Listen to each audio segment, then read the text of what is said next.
Andito tayo guys sa masukal na garden. Ayan. Yung dating malinis na garden noon, ngayon ang sukal-sukal na. Kailangan na naman kasi araduhin to ni Father para mataniman ng panibago. Ito yung pinagtaniman ng sitaw at saka kamuti. Ayan. Sobra ng madamo.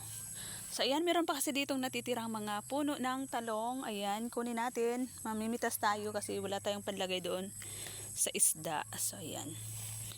At saka ito merong sili. Yung talong kasi guys, kahit ano na, patuloy pa rin ang pagbunga. Hanggat hindi siya namamatay yung puno.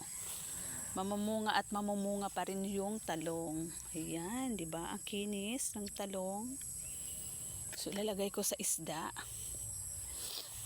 Ayan, ayan, ayan. Ayan.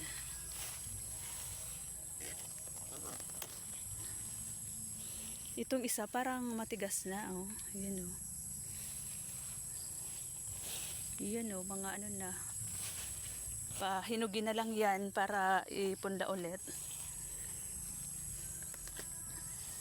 So ayan guys, yung kinaganda kapag ano, ito yung maganda sa merong sariling pagtataniman. Kahit pa konti-konti lang yan, basta marunong ka magtanim, meron kang makukuhang mga gulay. So ito yung mga susunod ditong i-harvest natin. Yan, oh, patani. Ang daming bunga.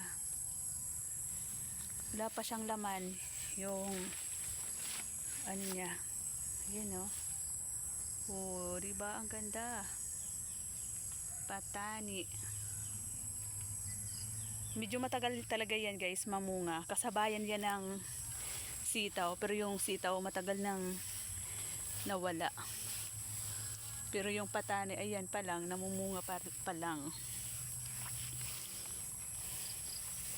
So ayan, hanggang dito na muna ang video ni Trez M. Thank you guys.